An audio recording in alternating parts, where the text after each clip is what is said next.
please click Continue. Now we'll begin.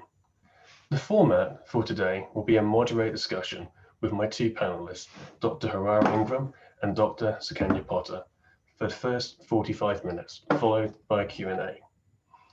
Both of our panelists have extensive experience in conducting field research.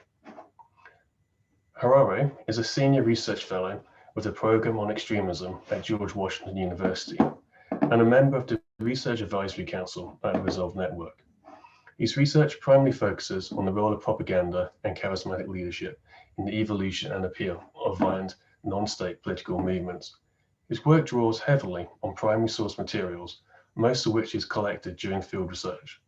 He's engaged in field work and supported local communities through capacity building efforts in countries across the Middle East, South and Southeast Asia, including Iraq, Syria, and the southern Philippines. Dr. Sukanya Potter is based at the Defence Studies Department at King's College London. She has over 15 years experience working with governmental and non-governmental organisations involved in post-conflict reconstruction. She has conducted primary field research with youth, ex-combatants and military peacekeepers in Liberia, Sierra Leone, South Sudan, Mindanao, Philippines, India and North Macedonia. I just want to start off our conversation today by unpacking why fieldwork is important. I know from my own experience about how much fieldwork has shaped my own understanding of conflicts. I remember my first experience of fieldwork in India. Before I went, I had read extensively on the subject, but once I was on the ground, I realized just how little I knew, but also how everything I did know was then reinterpreted through the context I was immersing myself on the ground. Harara, if I could go to you first and ask you to share some of your experiences of conducting field work and how this helped your understanding or changed your perceptions, and also the type of field work that you've done. Sure, well, thank you, Alistair and Sukanya, and thank you to the organisers for this opportunity. Well, I guess, my field work, essentially since 2014, is really focused on going into communities that have been impacted by ISIS and learning about their experiences, in particular the way that civil society understands these kind of threats and tries to deal with the recruitment and propaganda and the broader political and military strategies that ISIS, but also other violent non-state political actors have used. And so that pursuit, I guess, has kind of taken me into a range of different places. I've spent some time interviewing the Syrian opposition to Assad, and spent time in Iraq, in Bangladesh, in Indonesia, and particularly in the southern Philippines, in Mindanao, where a lot of my work is focused around Marawi and in Cotabato. And so, I've found those experiences to have, profoundly shaped not only my approach as an academic, but these experiences shape, I guess, who you are in a sense as a person as well. I'm very fortunate in that I come from a family of academics, and for me growing up, field research was just something that academics did. And so for me, I always kind of had in the back of my mind that it was something that I wanted to do. And I guess my approach to academia has been to always look for, my priority has always been, how can I get into the field? How can I kind of, I guess, engage with people that are actually living through these experiences? And when you talk about lessons, I think one of the most important lessons that emerged for me from those experiences actually came before I went on, before I commenced a really major project, my postdoctoral project. And I was sitting with a professor from the Australian National University. I just joined the department that you actually had to engage in field work, kind of to essentially for your project to be accepted in the department. So it was really a great environment for me to find myself in. And I was sitting with this professor, and he had extraordinary experiences with field research, and I knew how much it had shaped him and his research. And he said to me that to never underestimate the value of getting the sight and smell of a place. but don't underestimate the value of actually being there and engaging with other human beings. And I think that struck me. I'm very, very conscious of it every time I enter into the field, that there is something about being in these places. It's like this qualia to it, you know, that there's this something about that subjective experience of kind of sharing that with other people. And through those experiences, you know, there's a perspective that you get through field research. There's an appreciation of the complexity of this phenomenon. There's also a humility that comes with it as well, I think, both an intellectual humility, but also one where you're quite conscious of, I guess, the experiences of other people. And I'll just finish with this. Field research is a great way to make you deeply appreciate the importance of the breadth and depth of literature that's out there, crossing disciplinary perspectives and reading as much as possible. Field research doesn't negate that. It reinforces how important it is to be aware of the field. I completely understand what you mean about understanding the feel and smell of the place. That experience I was alluding to was when I did my first field research in Punjab in India, and I was doing historical research about the Khalistan movement in the 80s, and just getting the train up from Delhi into the Punjab and just realizing how flat the country was and how the rolling plains of it. And I didn't understand, hadn't appreciated the geography of it as much as I'd read the literature, when that's just how that shaped the evolution of the conflict. And also just a complexity, everything on the ground. And as much as what you read in books, there's always other perceptions on the ground which haven't yet been captured by authors. So Kenny, if I could turn to you, you've done field research in such a variety of different countries and across different continents. I wonder if you could share some insights from your research and some of your experiences. Thank you, both of you, and to start for inviting me to this panel. It really is a privilege to be able to share these experiences. And I pick up from what Aurora was saying in terms of the importance of deep and immersive experiences that field research offers. For me, you know, when I started researching in Mindanao, Philippines, and in Liberia, I was looking at the Moro movements and in the various armed insurgencies in Liberia. But my focus was on children and young people being recruited into these armed groups. And one of the things I realized is once I did field research, I was better able to contextualize these conflicts. You know, I did it over several visits. I traveled to different parts of the country. And it really helped me understand what the issues were over time. And it also helped me understand the variance between different geographic locations, between different ethnicities, you know, and the motivations were very different. The main thing for me, because I was interested in children and young people, was that I was able to observe very closely the type of relationships that they had with adults, with their commanders, you know, in the context of their communities. And it really helped me break free from any preconceptions that I carried, you know, about why young people joined armed groups. And, you know, it was much more easier for me to understand what the push and pull factors were at play, you know, in these different contexts. And unless you do field research, you can be biased almost through the literature. And I'm not trying to, you know, discourage that the literature needs to be always questioned, but sometimes, you know, through qualitative research, I found that it is perhaps good to be able to apply a critical lens, you know, to not take previous versions or media images in particular, you know, uncritically.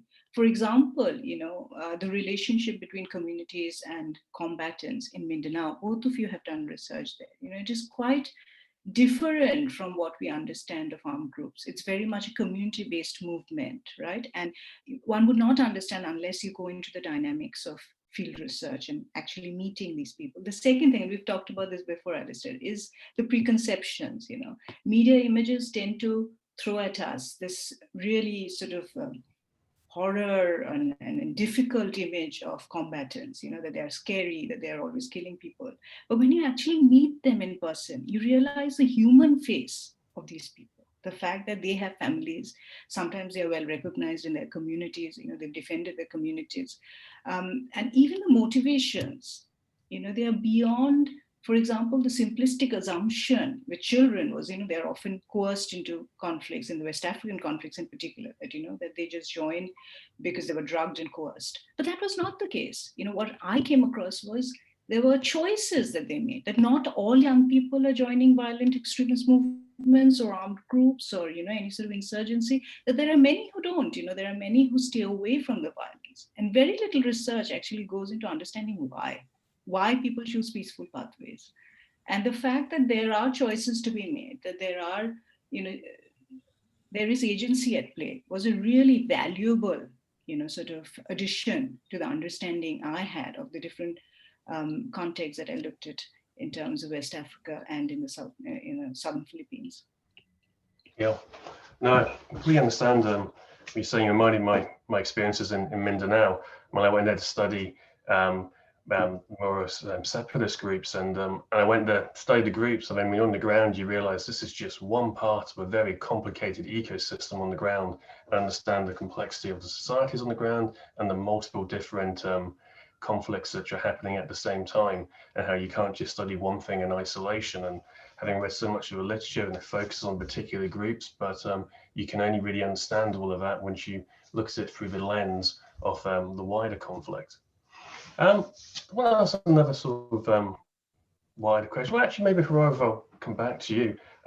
So Ken, you mentioned a lot about how when you go on the ground, how the difference between your preconceptions and reality. I was wondering if you got any experiences you have about sort of your biggest preconceptions that have been changed from being on the ground and seeing the reality, something which, having been on the ground, you understood entirely differently. Yeah, I mean, I think that what kind of immediately comes to mind is just kind of the folly of these declarative statements that you hear academics make, that ideology matters, ideology is all that matters, grievances is all that matters, and it kind of sits on these kind of spectrums, and you have these kind of vacuous arguments that happen on the fringes, where the reality on the ground is always so much more complex. And let me say that there are undoubtedly actors out there who are primarily motivated by ideology, that they are driven for a range of different reasons, and ideology happens to be central.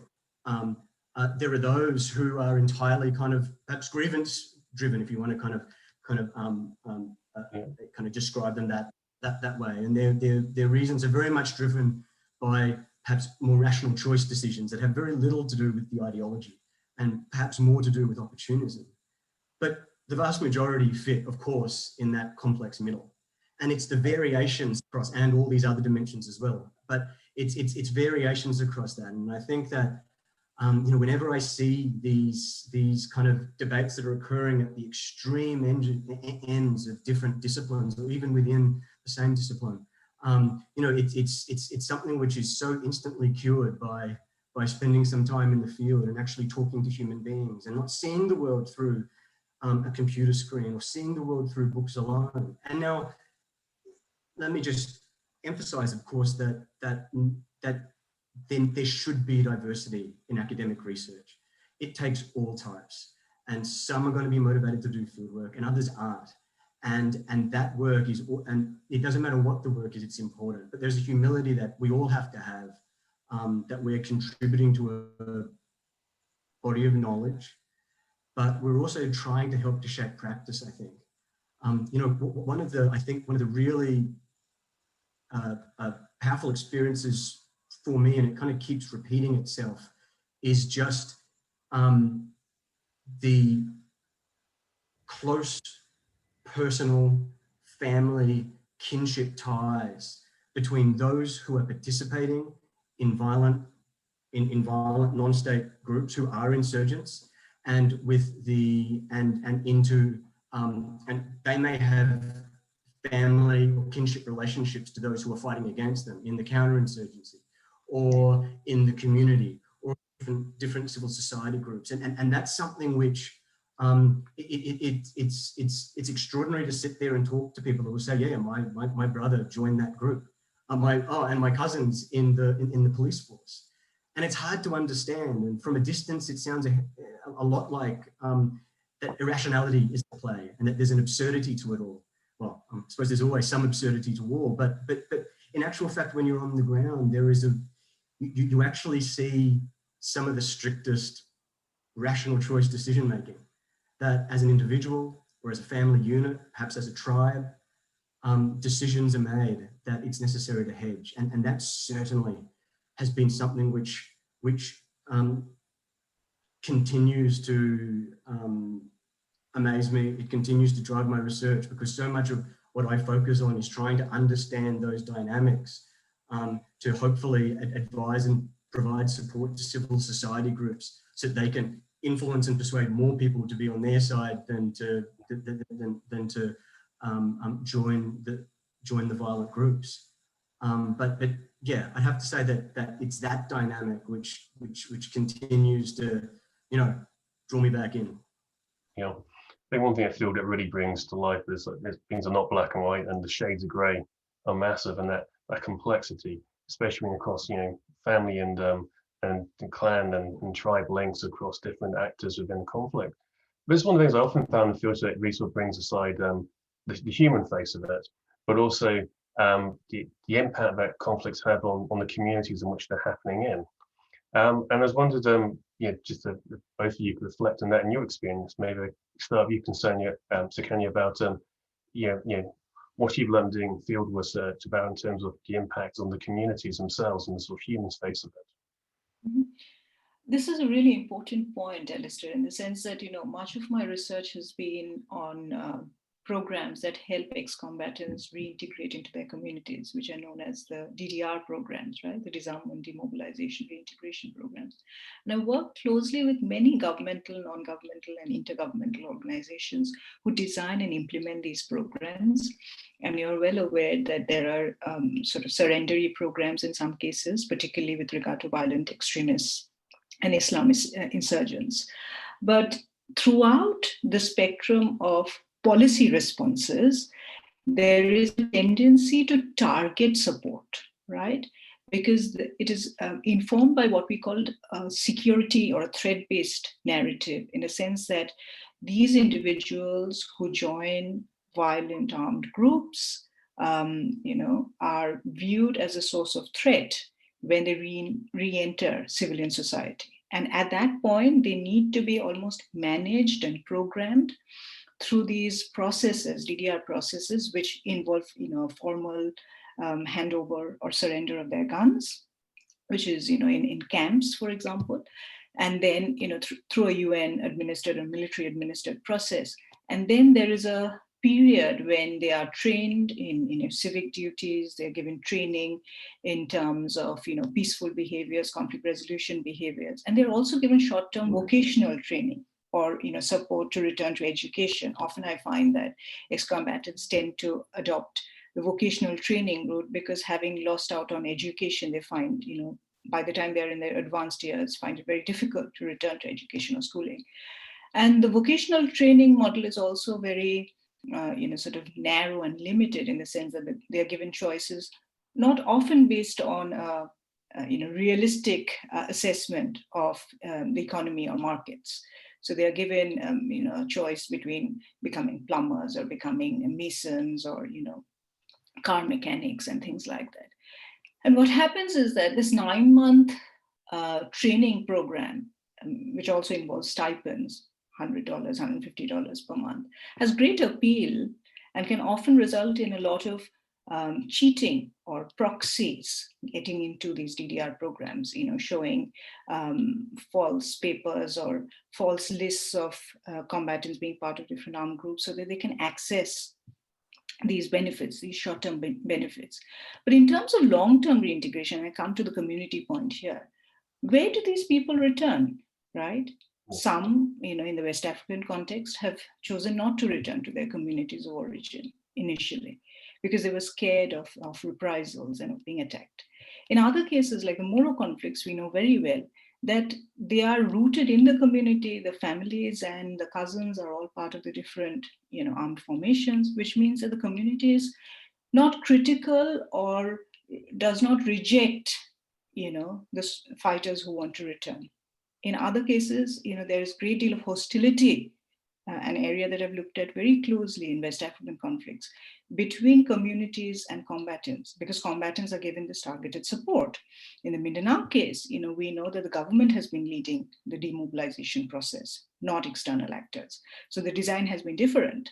But at the same time, the dynamics different because of the nature of these armed groups. Certain armed groups are abusive of communities, and therefore returning to the community for those fighters or ex-combatants is much more difficult to gain acceptance, and reconciliation itself can be a very long drawn process. While in community-based armed groups, and we know there are several groups which are community defense groups, and I think in Syria and in other cases, there are ethnically aligned or tribal alignments, which are community defense groups in the sense that they will defend their communities against certain families or certain other affiliations, which means that returning to these communities becomes less problematic, and reconciliation is more of a locally negotiated process through local justice mechanisms, where you have elders or others kind of negotiating the return, or there are processes through which, whether spiritual cleansing in Africa, in many areas, we have this. In other parts, and Haruru and you both would be more aware, there might be tribal justice formats which are followed to allow that process of return and reconciliation. And I think it's really important for researchers going into the field to become aware of these dynamics at the top-down processes of reconciliation versus the bottom-up processes, and how they interact and which one works. Because if you are not critically aware of what will work in a particular context, you can throw a lot of money at these programs, but they will not result in the desired outcome. I always say to my students, context is king.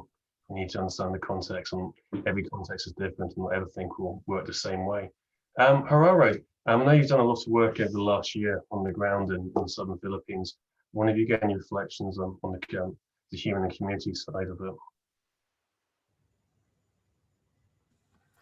Sure. Well, I mean, I guess I'd just kind of further reinforce what Suganya was saying. That understanding those complexities and seeing, what's so fascinating about Mindanao. Let's just take the last 50 years and the cycles of failed peace processes, and looking at those dynamics, and looking at when, for example, international actors have kind of come in and tried to provide support. And when you see the way in which not just this top-down practice, but the way that top-down understanding goes on to shape practice, and the absence of bottom-up perspectives, genuine bottom-up perspectives, the kind of perspectives that come with not sitting in a capital city and calling in, not getting on to Skype or Zoom and calling in, because some of the most important people, I would suggest the most important people, certainly from a grassroots population perspective, they don't have electricity, regular electricity, let alone the internet. And there's only one way to get to those isolated communities on the very dense jungle, kind of mountainous areas in Mindanao.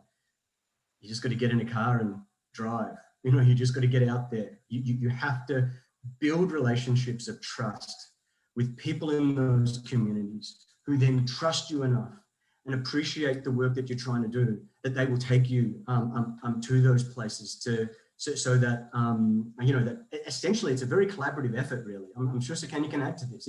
It's actually very collaborative. This isn't a case of the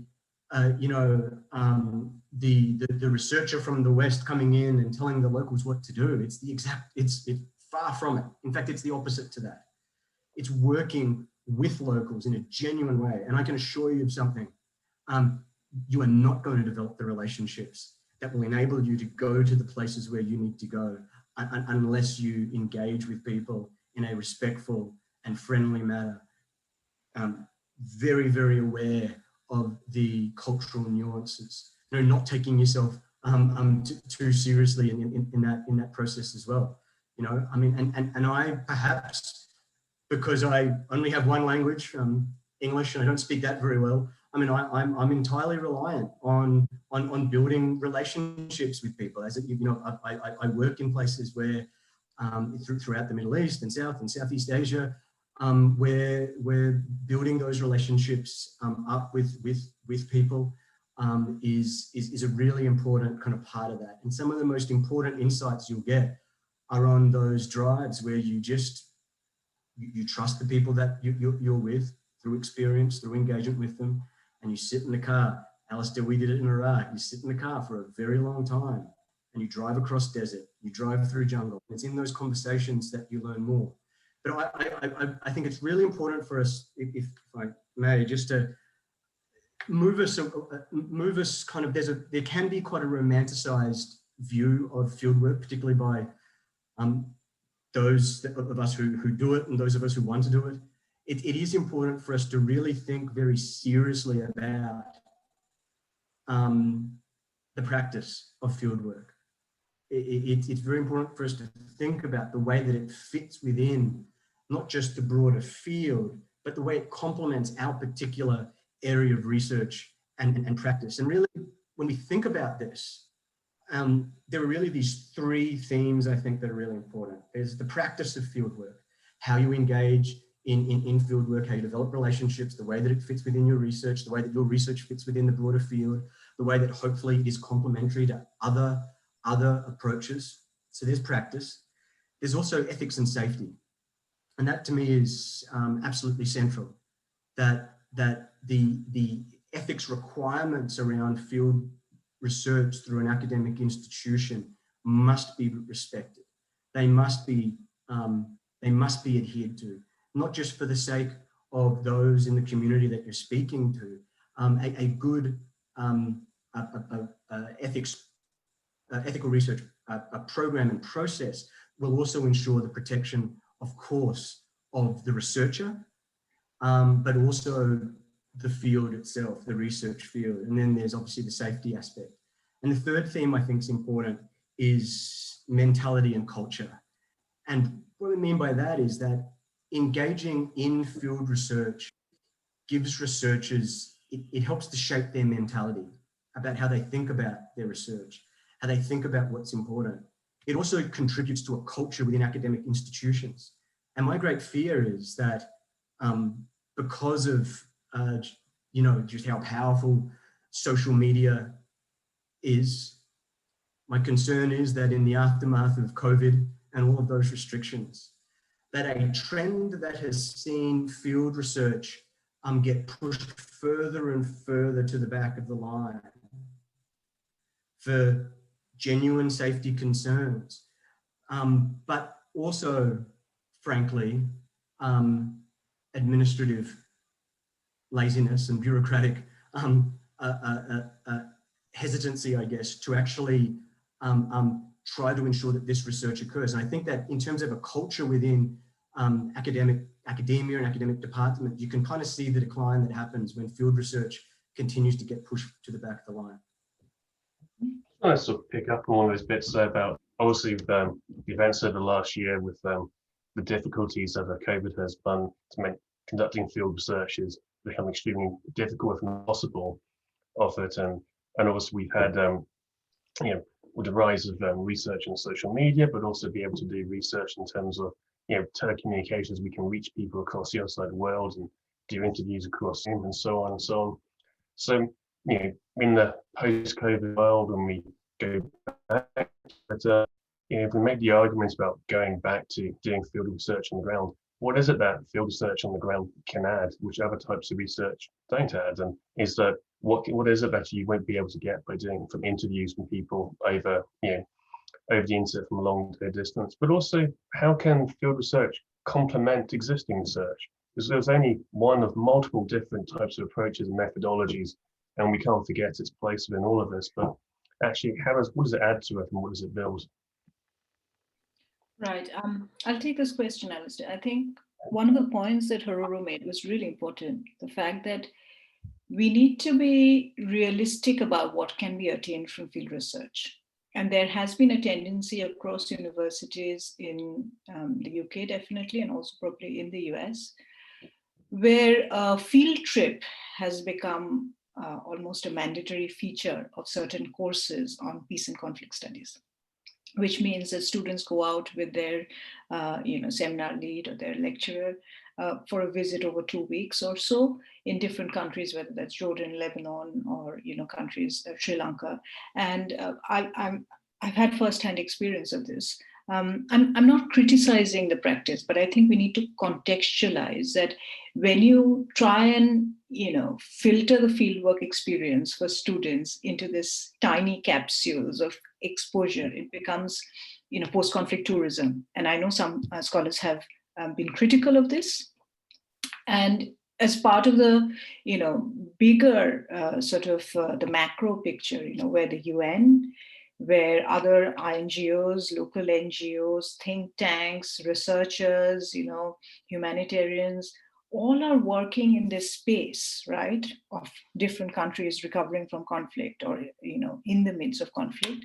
And it creates a space where communities are constantly being, exposed to a stream of people asking them maybe similar questions.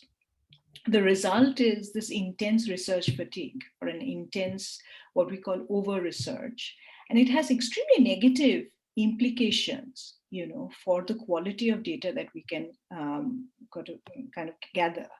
Because the communities then become, they kind of look at it as a one-way process of knowledge sharing. And they are often then wondering as to what are the benefits to us. And then they become much more hesitant and unwilling to participate in research processes in an authentic way, and even demanding, with ex-combatants demanding a certain amount of remuneration for giving interviews, and you can't even determine the authenticity of those accounts. And we've talked about this before, that unless you can track or keep going back to meeting the same people over time, and maybe doing in-depth life histories and making sure that the narrative kind of fits over time, that it is an authentic story. It's very difficult to pin down, although we try through our processes to be ethical, to have integrity, to create trust between respondents and the researcher. The ethics of it is really hard because there are so many variables at play. Essentially, the respondent accounts, we have to trust these accounts, and we can try and triangulate them through meeting other people, through different primary sources. There's a huge rise in quantitative research, so that you can use a lot of variables, look at correlations across different countries, and a big push towards data sets, which tell us a lot about the bigger picture, but they don't really tell us, why a certain person is motivated to do a certain thing at a certain point in time. So these are very different. They offer very different entry points and vantage points in terms of our understanding of conflict and peace processes. But I think we need to be really careful not to instrumentalize fieldwork, which I have seen happen in recent years. There is not enough investment or time or resources to do research over long-term, ethnographic research, which ideally should be, the aim. Because if you want in-depth qualitative data, which is authentic and reliable and valid, you need to be able to corroborate it over time. And often the nature of the funding cycles, the nature of our own, administrative and teaching pressures mean that we cannot engage in this kind of in-depth research, which I've done before. I've been able to go back to the same place many times before. And, we need to be careful, to not, but first to demystify fieldwork, that it has its limitations and it has advantages. And second, that it needs to be probably, used in a particular kind of way to maximize the in-depth nature of field research, rather than to instrumentalize it and make it into like a short visit where you get a few interviews and that's it, and you have no depth in your understanding of the context. There's a big difference between spending a few days, a few weeks in a place to get a snapshot, but actually to immerse yourself and have an attempt at understanding of what it's like on the ground and the communities which you're operating in. Aurora, is there anything you wanted to add to that? No, yeah. I mean, I think that it's just very important for people to, to understand that field research is not the be-all and end-all. But no single method, no single approach is the be-all and end-all. Every field benefits from diversity in its perspectives. And I think that field researchers, and I'm particularly guilty of this, they need to be careful of not being overly defensive and to the point of being kind of perhaps assertive with this, you know, and that's why I agree exactly with Sukanya is saying. It's so important that we're coming back to, and we're always questioning practice. We're always questioning that practice. We're always looking at, well, how can we improve ethics and safety approval processes, not just for field researchers, but for all researchers in this? And how can those researchers help the field researchers to get cleared? You know, and you know, how does that then influence the mentality of scholars and the culture within departments and fields? And I believe that field research has a very important role to play in that, and we cannot let it diminish, and we can't let it disappear. And we also cannot take the easy way out, frankly. You know, we cannot fool ourselves and say, this can be done through social media. I can talk to someone on Twitter. I can see the pictures on Telegram. That's sufficient.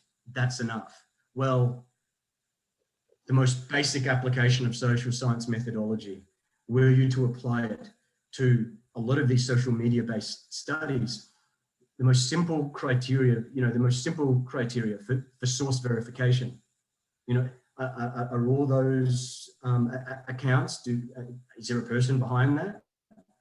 Or is it the same person? Are there 12 people behind, is there one person behind those 12 accounts? The most basic social science standard isn't upheld by so much of the social media-based analysis. And that isn't actually to diminish it. It's actually to suggest, well, okay, there are certain things that you can't necessarily do with social media based analysis. Let's accept that. There are certain things that you can't do with field-based research. Let's accept that. And then recognize that the field of research and therefore practice benefits from having that diversity. And that's to me, that may be one of the most important debates and discussions that we in the social sciences will have to have post-COVID, is the way that we continue to push our fields, our research fields forward with a diversity of approaches that does include field research. And that's just a very strong argument you're given for interdisciplinary research, and that for every subject matter, there's so many different methods we can apply, and each one of them brings something else to the table, and it's how we can actually bring these different research methods together. And you often have the tendency in academia to work in silos, but how we can break down those silos and bring these different methods together. I want to go back onto something which both of you touched on about ethics and safety, and that with field research obviously has certain different challenges to other types of research. And so I want to talk about how we can ensure that doing field research is both ethical and safe, not just to the researchers, but also to the communities in which that research is being carried out on, and ask for your reflections on that. But also just a reminder to the audience, if you have any questions about anything which we've discussed or anything you'd like us to expand on, please put a question in the Q&A, and we'll take it up at the end of this. Alistair, in terms of ethics, I think now we have a much more structured ethical approval process across different universities, at least in the global north, compared to when I started. And I feel that it is actually good because it provides researchers, and particularly PhD students who are undertaking fieldwork for the first time, let's say, to be able to reflect and interrogate some of their own, position and, their questionnaires, what sort of sampling they're going to undertake. For example, I have a PhD student currently who's doing research with youth entering criminal gangs in Mexico. And his is very much a high-risk research proposal. And within the university, we are trying to come up with code of conduct in terms of how researchers go into high-risk areas. And Haroro and you both have done research in Syria and Iraq, so you understand the challenges that come with it in terms of physical safety and security of the researcher, but also obviously of the respondents and the people that we meet in the field.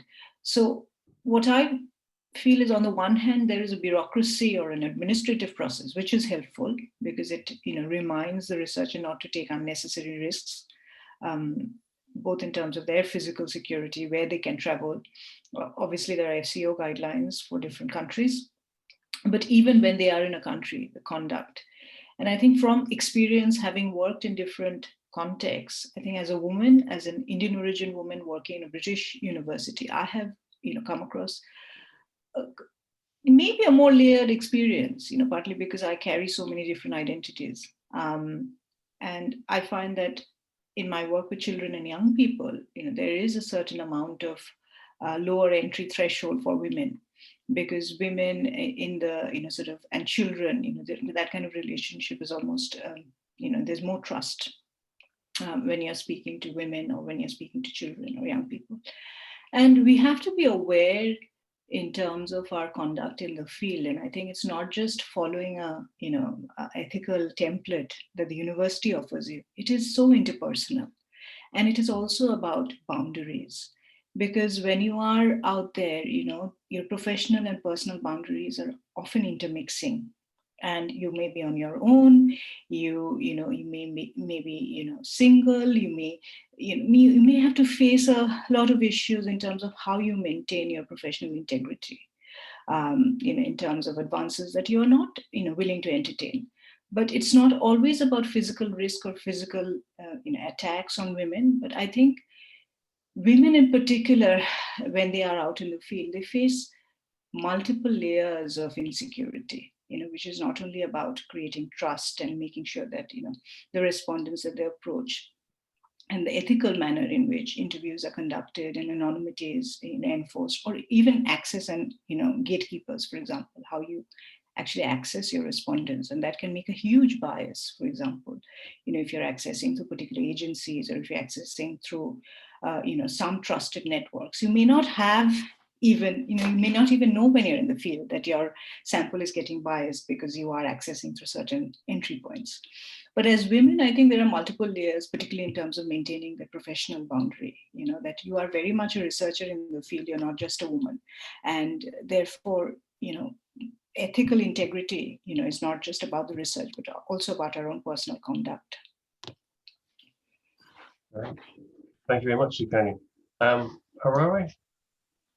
I mean, I think that my approach to this similarly is that the ethics procedures are absolutely crucial. It is what distinguishes a professional researcher from a journalist. You can interpret that however you want, but it is what distinguishes us from them. And holding to those kind of very strong, necessarily restrictive standards and procedures is very, very important. And you'll often hear researchers express their frustration at this. Frustration is fine, contempt is not. And I've always been frankly suspicious of those researchers who have demonstrated a contempt for these ethical procedures, because they are necessary. And when they're cutely and cynically kind of ignored, I think that alarm bells should be going off either about that researcher or about what is going on. This is really important. It really is essential for those who want to engage in fieldwork.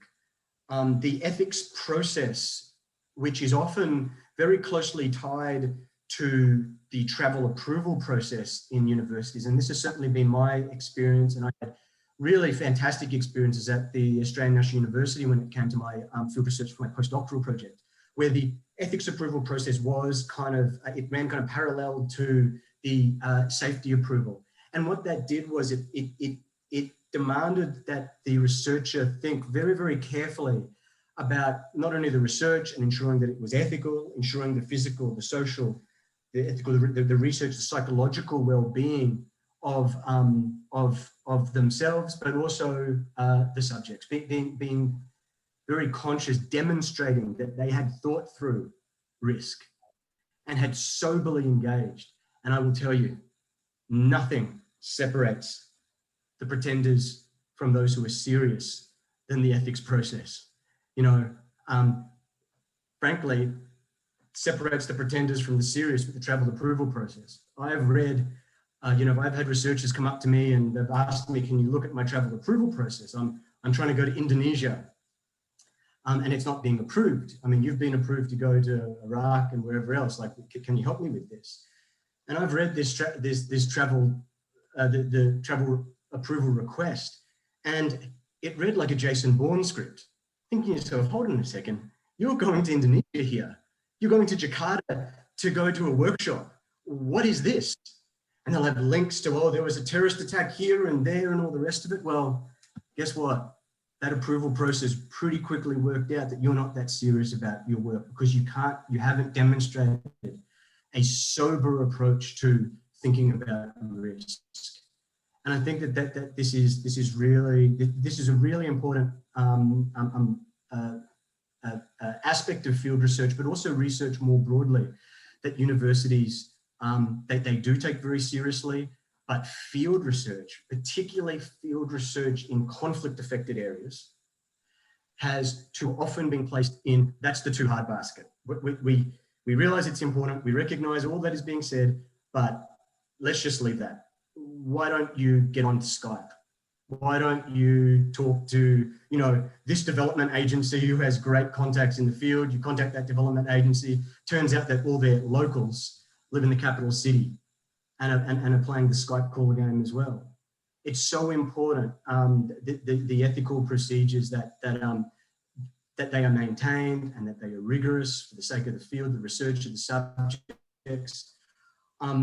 But part of that process must include, and this is my final point on this, too often the ethics panels are made up of those from medicine and psychology. Just as an example, you know, you'll get a lot from those fields. And you actually get very few representatives sitting on those ethics panels from the social sciences, and particularly those perhaps who have chosen, for example, political violence as their subject of interest. And I think that it's important for those of us who have the opportunity to sit on those ethics panels and kind of help to shape the thinking and practice at that level as well.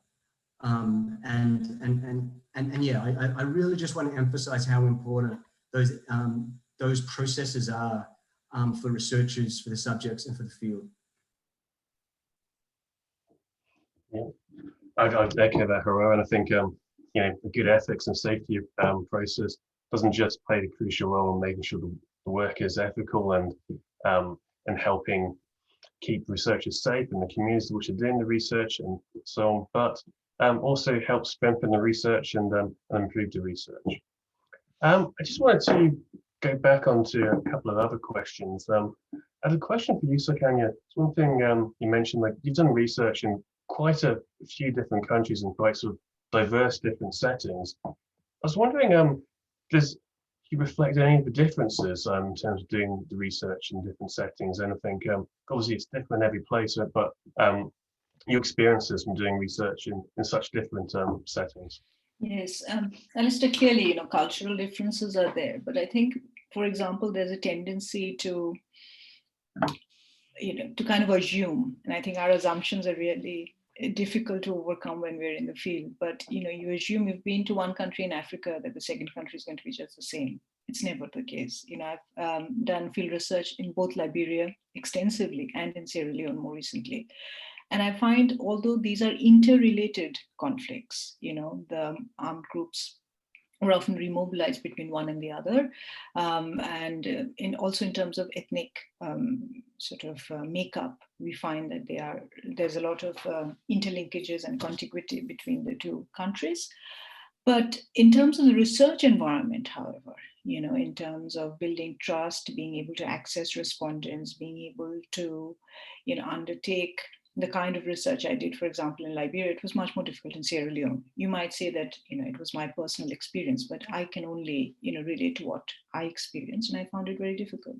On the other hand, South Sudan, for example, also at the time when I was doing research there, I was training the SPLMA on various defense programs, which meant that I also had a different identity, and it was very difficult to switch between this official identity of going out on behalf of the UK MOD and also trying to do research. And this is one of the issues we haven't addressed, but I think it's really important for researchers to be aware that when you are a PhD student, you are affiliated to a university, but to a large extent, you don't have a strict, sort of official identity apart from being linked to your university for ethical and safety approval purposes. When you work with an organization, whether it's a governmental organization, non-governmental organization, when you have a professional identity, which is beyond that of being just a researcher, I think often it adds layers of expectation, it adds layers of, building trust, because, you could be on the wrong side in terms of, how the government in a particular country views the country that you're from, right? So there are so many layers in terms of gaining access and being able to build trust. And that is one of the issues I faced, over time, that when I was a researcher, as a PhD researcher, people often go out of their way to help researchers at that point, because they're just developing their career, they're early career students. But once you have, over several years, you've developed a profile, you've been working for government and non-governmental organizations, you willingly or unwillingly, you are associated with a particular policies, or, you're associated with a particular, policy stance, let's say, and which may or may not work to your advantage and can disadvantage you in terms of your access and building trust. So these are some of the experiences I had. All right, do you want to add something? Yeah, I was just going to say, there are some really excellent questions that have come through on the chat. I was just about to turn. All right, yeah, I was just, there's a couple that just caught my. Yeah, do you want to, I was going to turn to them. Do you want to address them? Yeah, there's one in particular I think is a really, it was, had kind of asked about this issue of the psychological risk towards researchers conducting work and the sensitivity around that topic. And I want to thank the person who asked that question. It's important, and perhaps unlike other areas, there is a bit of a reluctance for those of us who have done this work to talk in much detail about this. And it is very important. And it's very important, again, I think, that when we're thinking about those psychological risks and some of the, the emotional effects of this work, that again, that work starts before you go into the field. That work starts thinking through those processes, having a process, having a method. And the question that was asked here is, can a researcher rely on kind of a third party to help manage those emotional hazards? Are there other people that can kind of help? And yet the answer to that is yes, that sometimes it's your fellow researchers, maybe it's friends. I was very fortunate to have friends that did similar work. And so, it wasn't some formal get together. It was just text messages here and there. We'd go out and have dinner, and the topics inevitably come up and you talk about it. And sometimes I think that we can overthink these things. Sometimes we can overthink it, but at the same time, it's really important for institutions, for the administrators that are listening here, the university management that are here, that there are formal processes in place and on offer to researchers.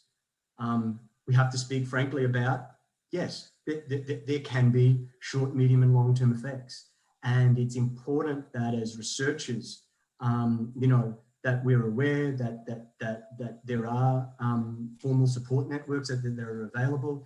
But for me personally, there's nothing better than just talking about your work with with colleagues. You know, even preparing for this panel is great. You know, sitting here at kind of 2 conversations with Sukanya and Alistair, and you know, talking about different experiences, and it does help you process things, and it helps you become aware of other things. And I think that's really important. But we must ensure, my last point on this, we must ensure that pendulum doesn't swing.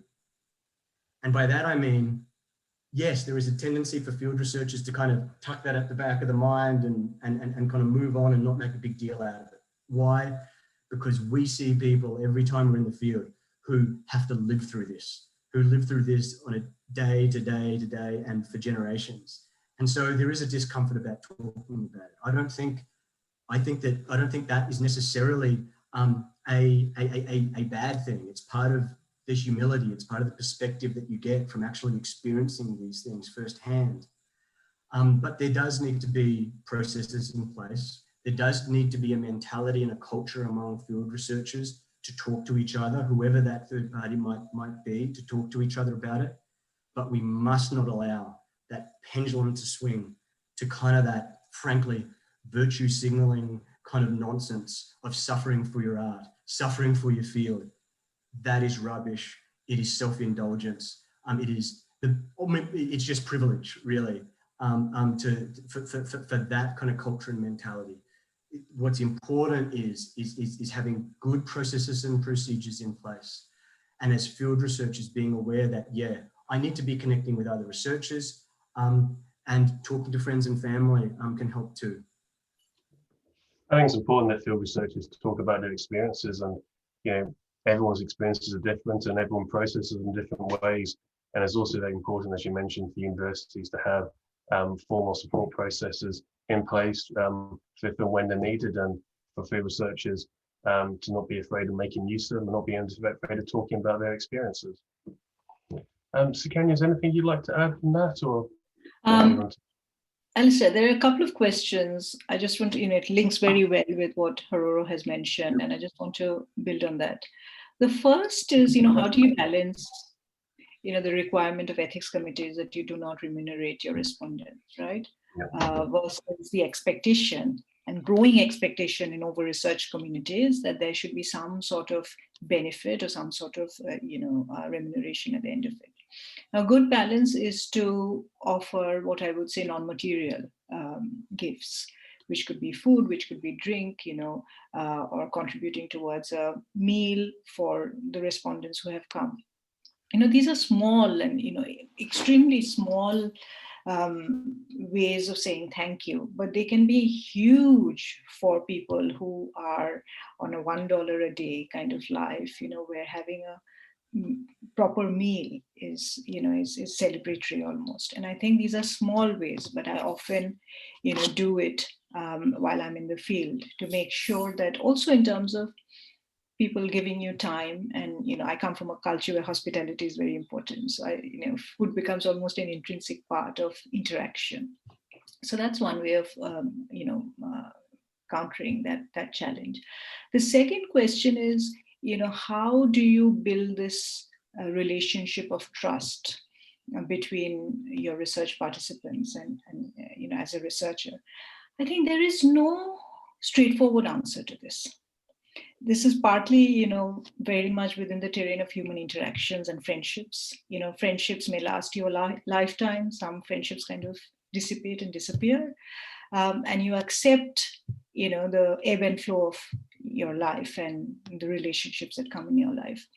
So similarly, from a personal standpoint, as a researcher, as I have mentioned time and time again, it's very important to follow certain standards of integrity, ethics, and just morality sometimes, and if you maintain that, and you can observe that over several meetings, invariably you will gain trust, because you are being observed by your respondents, by the communities that you're doing research in. They are also observing you closely to understand what your motivations are, whether you have malicious intentions or not, because in conflict affected communities, they are invariably suspicious of outsiders or strangers. And therefore we often have to rely on access through trusted entry points, which can bias our research. but they will not, particularly in villages that I had traveled to, they would not allow a stranger to just come in and talk to them unless you went in with someone who's trusted. And I could be I could do them harm. I could have malicious intent. So I think you have to prove yourself over your interactions, during the course of your interactions, through your follow-up. And one of the things which I often reflect on is, communities have this expectation that, how do I give back to them? The best I can do is write about their experiences, share their experiences with the world, or even work with different INGOs that implement programs on children and youth, and which I have done before, and I'm currently engaged in as well. That's how I give back to policy and practice. But I often, and this is a question which remains with me, is how do I help these very communities that I visit? Because there is no tangible way in which researchers can. And I feel that is also a source of disappointment on my part and on the part of communities I've worked with, that I might be able to feed into policy and practice among UN or INGOs and things like that and be part of their deliberations. I've been very fortunate, and I must say that it has been an immense privilege to be privy to both the local level and both the international policy making level. But at the same time, it remains a question in my mind that how do we really help these communities in a direct kind of way through the work that we do, because it is very lopsided. We are extracting knowledge, but beyond our insights and beyond our publications or our policy insights, what are we giving back? And this is something we truly need to interrogate ourselves on. I mean, that's a really excellent point that Sukanya brings up there and it's a huge challenge. And perhaps if I can just very quickly just address a couple of those points here, and it relates to the questions, of course, about building that relationship of trust, how that evolves kind of over time, navigating that, but also the issue of kind of giving back to these communities. When it comes to trust,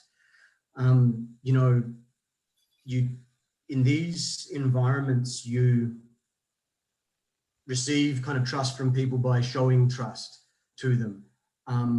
Often, I'm a very kind of like ambiguous looking kind of person, I guess, so I can go in almost any corner of the world, and so long as people like me, they think I'm a local, and if they don't, I learn that pretty quickly as well. And for me, it's been demonstrating trust.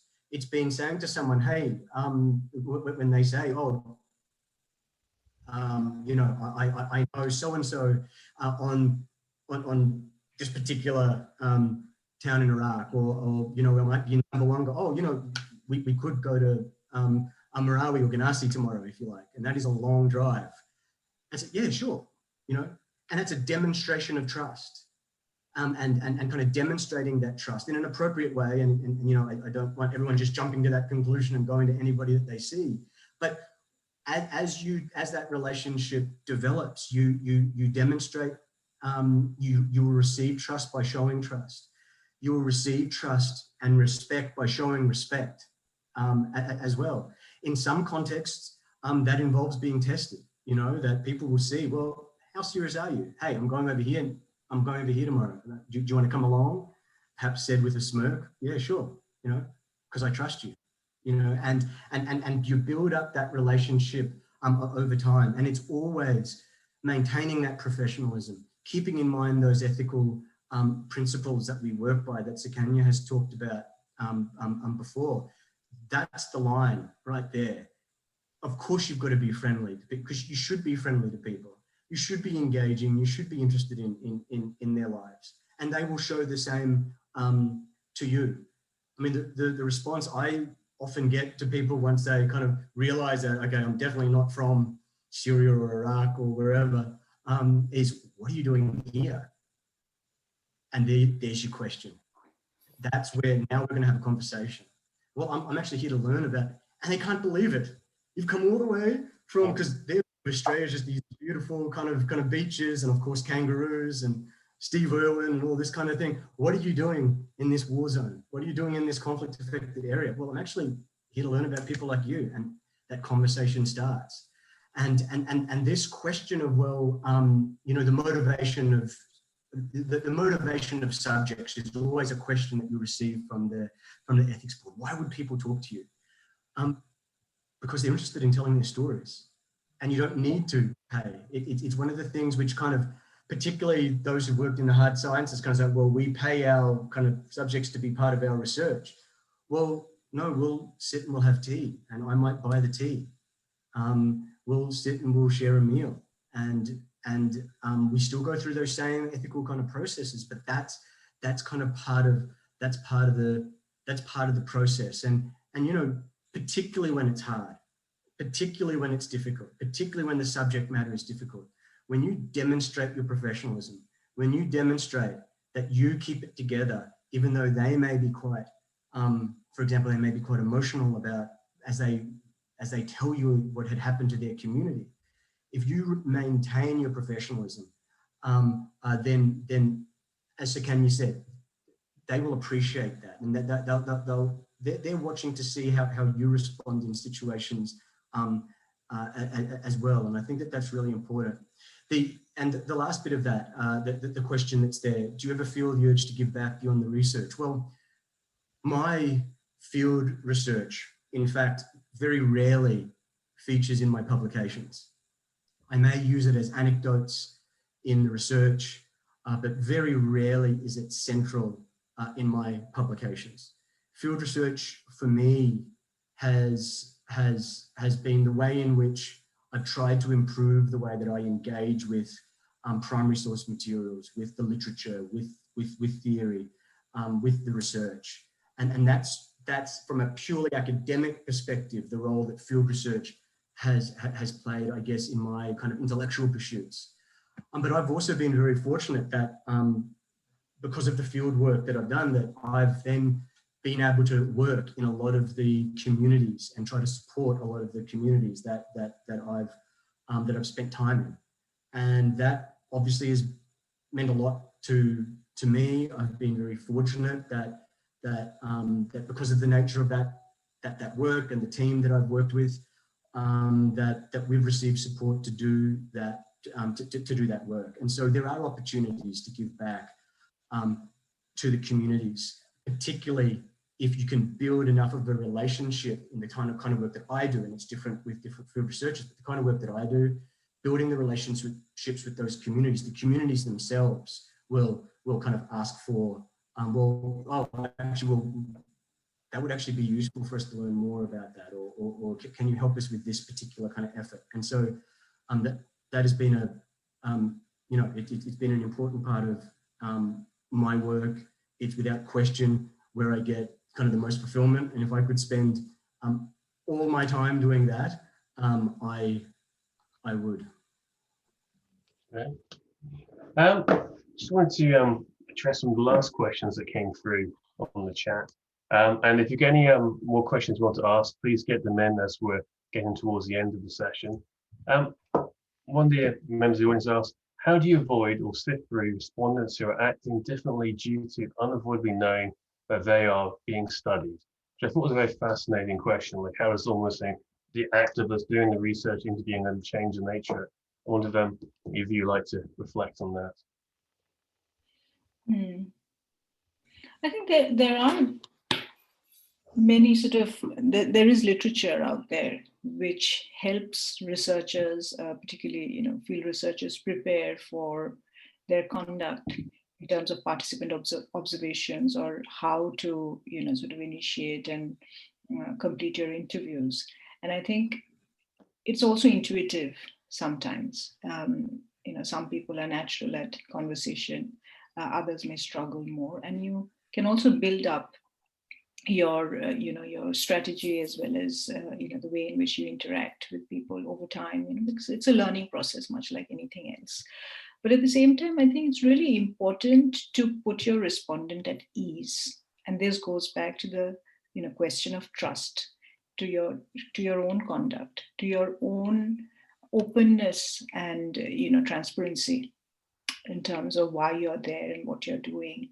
Because unless you can establish that element of trust, it is very difficult to put your respondent at ease. And the respondent, particularly in my case, when I've worked with ex-combatants, when I've worked with child soldiers, when I've worked with women who've been associated with armed groups, or women who have, suffered a great deal of, violence during conflict. I don't want to underplay it. There is clearly a great humility in being able to converse with these people, but it also comes with a lot of, the stark reality of conflict hits you. It really hits you. It hits you because you see that childhood or children experience in a particular context that you have not grown in. I grew up in India. I'm aware of developmental challenges, but this is completely different. This is, a young person being left on their own to fend for themselves.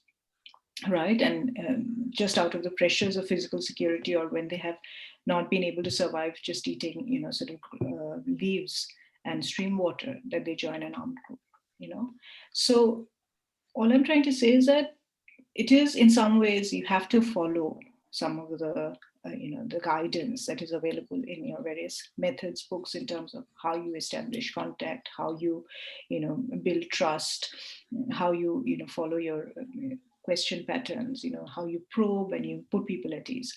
But it is also intuitive. It is such an interpersonal interaction, as to whether they trust you and whether they feel that, you have their best interest at heart. Because the worst thing is for them to feel insecure or to feel threatened or in any way feel like, you're going to take advantage of their story. And particularly the kinds of, actors that I've worked with, their stories are such vulnerable stories. Their stories are stories of agency, but they're also stories of, being pressed into making certain decisions.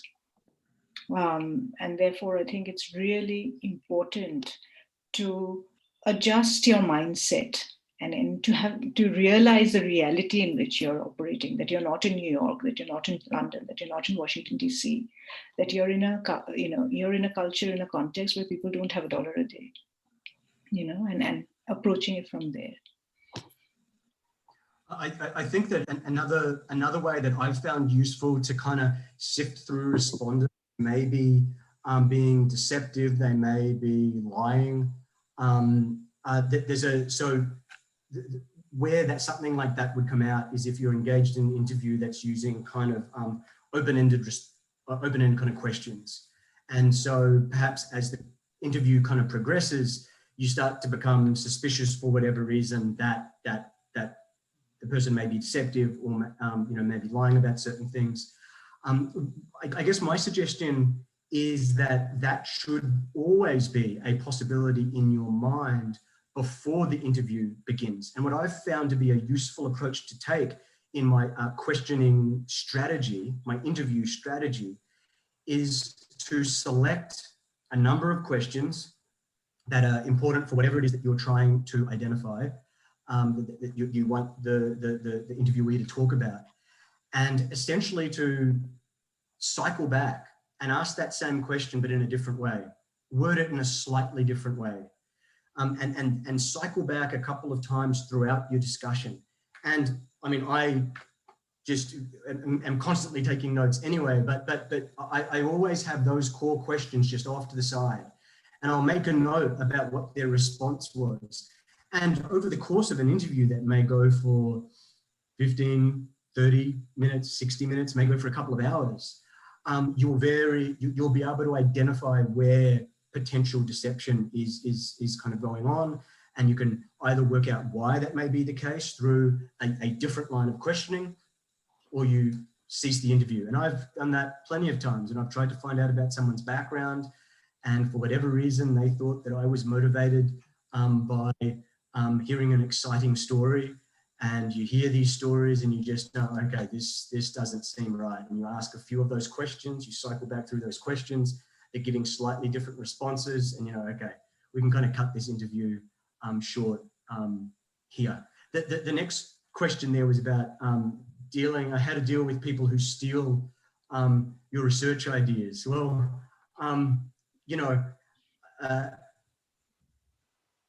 to speaking very, very kind of frankly and perhaps far too personally here, you know, when you're a PhD student, that is an obsession. or perhaps it was for me anyway. It was, oh geez, this is my research, and you're so protective of it. You don't want anyone reading too much of it just in case those ideas go. But with time, I think, and you're with these research ideas, not the research itself or the publications. If people are copying that, that's called plagiarism, and there are repercussions for that. But in terms of research ideas, this is a big field, and it's important, I think, to have the confidence in, and it's difficult. I mean, we all have those kind of question marks, and we should have those question marks. It helps to kind of drive that humility that's so important in research. But I think that the field is big, and the field is bigger than any one person. And there's plenty of room for people to do very, very similar kind of topics.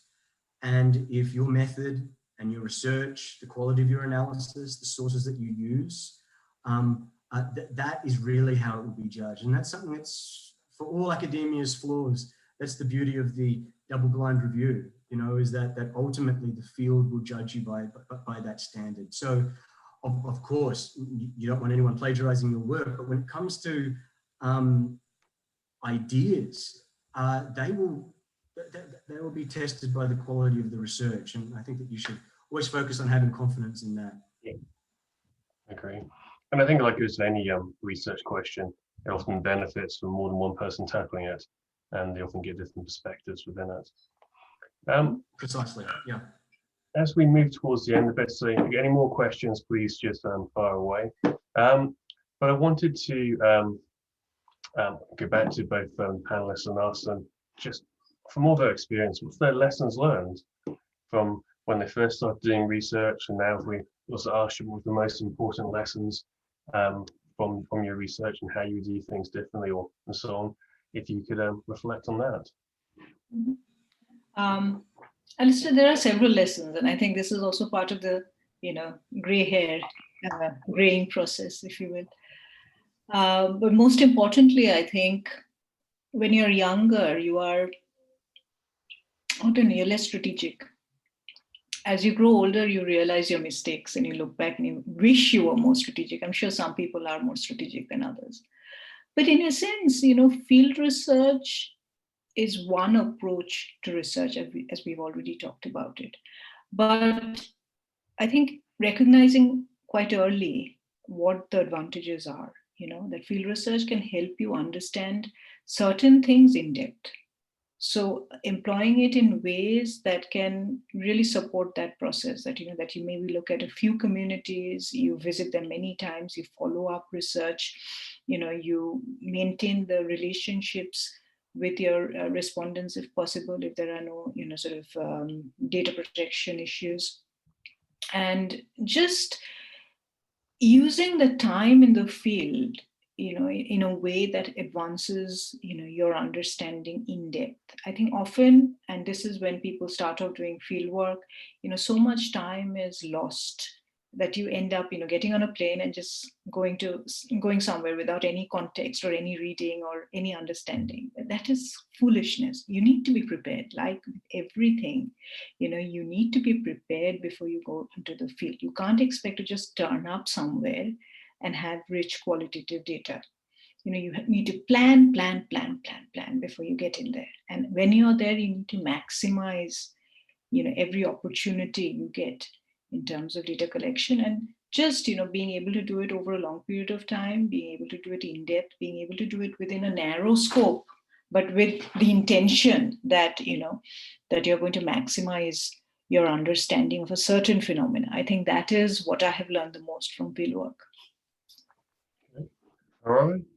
I mean, the number one, I guess the lesson is that I started with is certainly very pertinent to me, which is to never underestimate the value of the sight and smell of the place, of actually being there and spending time there. Those daily experiences, they matter. They matter fundamentally to the way in which people understand both themselves and the world that they live in, and being there matters, even if it doesn't appear in your research. Being there matters, that there is this subjective experience that's important. I think the second big lesson for me is that field research enhanced my appreciation for the importance of methodology and the importance of the literature. It didn't, it absolutely confirmed how important that is. And once again, we come back to this key recurring theme. Different types of research matters. It's absolutely vital that there are those people in this field that focus on theory. It's vital that there are people in this field that just focus on methods, that just focus on narrative analysis, that are quantitative, are qualitative. And field researchers should absolutely be encouraging of that and should never be bringing down that those other areas of research, because we should recognize just the value of that to the type of work that we do. Methodology matters, and just drowning yourself in the literature is just so important. I think that the final lesson is kind of forged, I guess, the hard way through mistakes, has been just to be aware of, I guess, the biases which field researchers are uniquely susceptible to. Different types of researchers are inevitably susceptible to certain biases in their thinking, to certain biases in their methods. And I think that field researchers can find themselves susceptible to kind of that.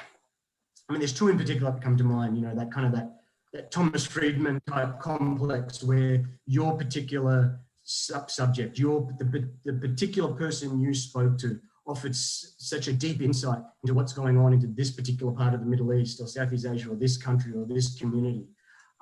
Whereas it was one person that you spoke to. And field researchers do have that tendency, as I suspect that, for example, journalists can as well, to say that, to place too much on the claims of the people that they are interviewing them because they interviewed them.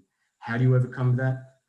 By drowning yourself in the literature, by having that broader context, ensuring that you don't miss the forest for the trees, that you've got that balance. And I think the third one, sorry, the second bias, which field researchers find themselves particularly susceptible to, is kind of that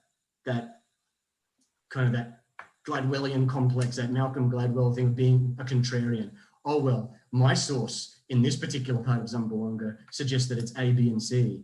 And because it's contrarian, you find yourself, and because it goes against the grain, you kind of find yourself pursuing that line of research. And you kind of see it, you see it quite a lot. And I think that you can see that the root of those two biases comes down to the same fundamental problem, which is because you're on the ground, because you're talking to human beings, because you've spent time with them, you are susceptible to putting perhaps too much weight on those interviews.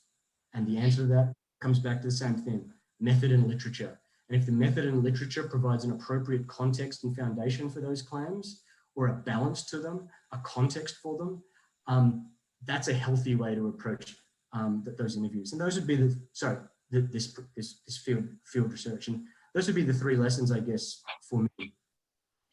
Just to add to that, I feel, you know, this is where applying a multiple data collection strategies is really important, that you're not just relying on interviews, that you're doing focus groups, that you're meeting both elites and non-elites.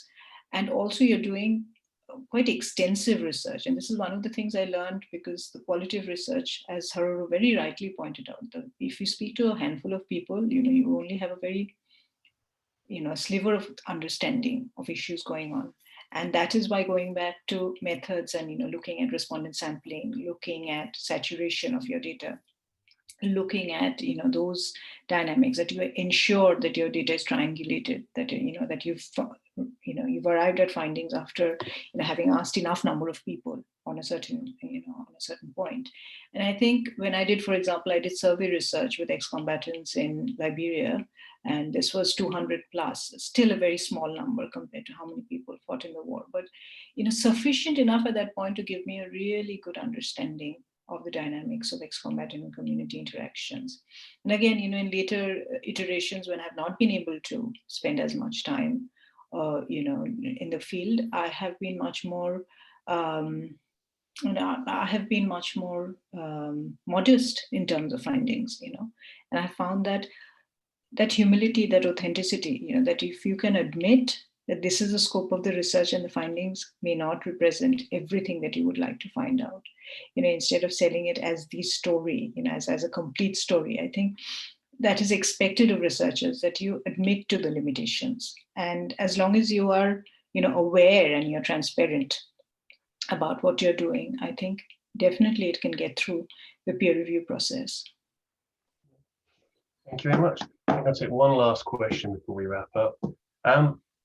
Is doing fieldwork during a pandemic possible? So how can we materialize the fieldwork? Karan, would you like to answer that?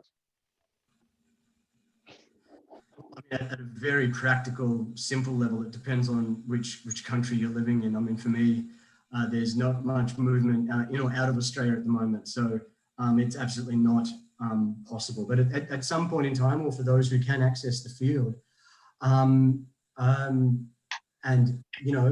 they've done their risk assessments and they've deemed it that wherever they are going, that they've kind of mitigated those risks sufficiently. Then it always comes down to how risk is kind of calculated. I think that I would think it quite unlikely that comprehensive research would be possible, because you have to also think about the subjects of the research, and you don't want to be exposing them to potential risks. And that's a really important part of this as well, is that just because you can do something doesn't mean that you necessarily should. Now, I'm certainly not giving any answer one way or the other. At some point in time, travel will be possible. Maybe that time is right now for you.